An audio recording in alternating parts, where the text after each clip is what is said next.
સુરતમાં પગાર મુદ્દે આરોગ્ય કર્મચારીઓ દ્વારા પ્રદર્શન કરવામાં આવી રહ્યું છે।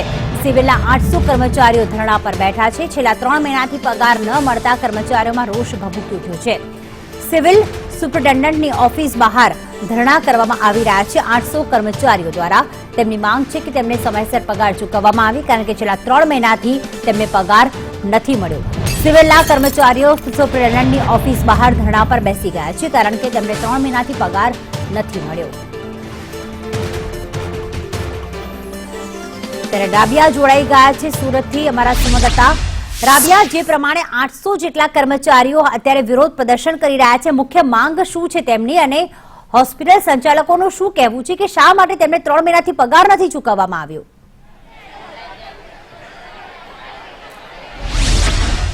પ્રીતિ, હાલ તો માત્ર ને માત્ર કર્મચારીઓ જ આપણને નજરે પડી રહ્યા છે, જે મોટી સંખ્યામાં અહીંયા બેઠા છે। હું તમને બતાવવા માંગીશ, સિવિલ હોસ્પિટલ ખાતે સુપ્રિન્ટેન્ડન્ટની કેબિનની બહાર રસ્તો રોકીને અત્યારે આ કર્મચારીઓ બેઠા છે, જ્યાંથી એમ્બ્યુલન્સ અને તમામ દર્દીઓ પસાર થતા હોય છે અને એમની કામગીરી પણ આ જ લોકો કરતા હોય છે। પરંતુ જ્યારે એમને જ પગાર આપવામાં નથી આવ્યો તો કઈ રીતની કામગીરી કરાય, એવા પણ અહીંયાથી સવાલો ઉઠી રહ્યા છે। ત્યારે કેટલાક લોકો જે છે અહીંયા ઉપસ્થિત છે અને અહીંયા પણ આપણને જોવા મળી રહ્યા છે। આપણે એ લોકોથી વાત કરીને જાણીએ કે એમનું શું કહેવું છે, કઈ રીતની અત્યારે ધરના પ્રદર્શન રહેશે, શું કરી રહ્યા છો અત્યારે, શા માટે?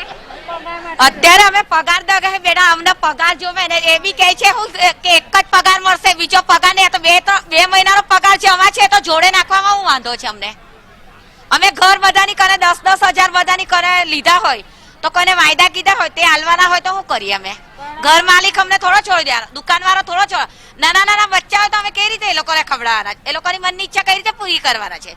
તમે જ અમને કાયદા કાનૂન બતાડો છો, તમે નહીં કરી શકતા હોય તો અમે આગળ પગલા ધરી શકીએ। શું કહેશો, કેટલી તકલીફ પડે છે? પગાર માટે તમને તકલીફ પડે જ છે બેન। પગાર આલો તો અમને કોઈ નહીં, પગાર આપી દો, પગાર આપો અમને, બરાબર? અમારે પગાર જોઈએ, માત્ર ને માત્ર પગાર આપો, અમને પગાર જોઈએ, એવી જ માંગણીઓ જે છે અહીંથી ઉઠી રહી છે। શું કહેશો?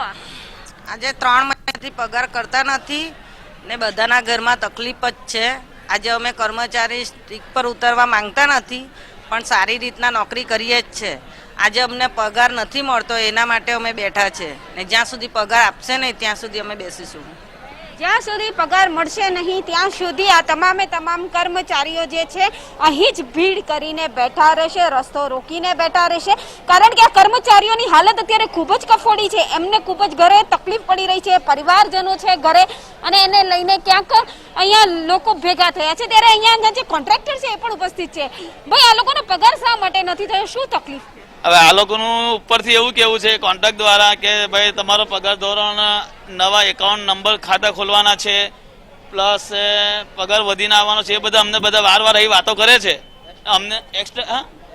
હા, બીજો કોઈ પ્રોબ્લેમ કઈ નથી, આ રીતનું અમને વાર બધું કીધું છે, હવે અમે આ સાંભળીને ચાલ્યા કરીએ છીએ, પણ તકલીફ બહુ મોટી પડે છે। આ કે ઓબીસી કે અનામત નથી માંગી, ખાલી પગાર જ માંગેલો છે।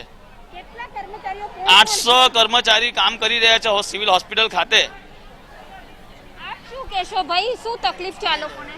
આ લોકોને તકલીફ એવી છે કે છેલ્લા 2 મહિનાથી પગાર આપવામાં નથી આવ્યો, અને બધા જ અહીંયા કર્મચારી એવા છે, ડેટા ઓપરેટર છે, બ્લડ ટેકનિશિયન છે કે સર્વન્ટ સ્વીપર છે, એ લોકોનું એવું કે બધાના ઘર ભાડાના હોય છે, એમને ટાઈમસર પગાર મળે તો ભાડું એ લોકો પૂરી શકે છે। કોઈ પાસે તો આવવાનું રિક્ષાનું ભાડું નથી, અને ટોટલ 800 કર્મચારી છે। કોવિડ બિલ્ડિંગમાં બી છે, ત્યાં બી પગાર નથી થયો, અને બધા જ કર્મચારી હવે એવું કહે છે કે અમારા ખાતા તો છે જ, પણ તમે અમારા ખાતામાં પૈસા કેમ નહીં નાખતા, પગાર કેમ નથી આપતા, તો આગળ શું કરવાના છે એ હું નક્કી કરું। એટલે માત્ર ને માત્ર 3 મહિનાથી વાયદા પર વાયદા આપવામાં આવી રહ્યા છે, અને આ વાયદાને કારણે આમની હાલત બગડી રહી છે। એટલે તમામ જે કર્મચારીઓ અલગ અલગ વિભાગના અત્યારે આપણને જોવા મળી રહ્યા છે, જે ધીરે ધીરે દિવસ દરમિયાન હજી વધવાના છે, અને હાલ રસ્તો રોકીને સુરતના સિવિલ હોસ્પિટલ ખાતે આ કર્મચારીઓ ભર ઠંડીની અંદર જમીન પર બેસીને માત્ર પગારની માંગણી કરી રહ્યા છે સુપ્રિન્ટેન્ડન્ટની કેબિનની બહાર, કે અમને અમારો પગાર આપો, નહીં તો જો આગળ જઈને અમારો પગાર નહીં થયો, અમારા બાળકો અને કંઈ થયું કે બાળકો ભૂખા રહી ગયા તો આ આંદોલન હજી ઉગ્ર થશે। આ લડતની અંદર હજી લોકો ઉમેરાશે અને એના જિમ્મેદાર માત્ર ને માત્ર અહીંના સુપ્રિન્ટેન્ડન્ટ રહેશે। બિલકુલ, આભાર રાબિયા તમામ વિગતો માટે।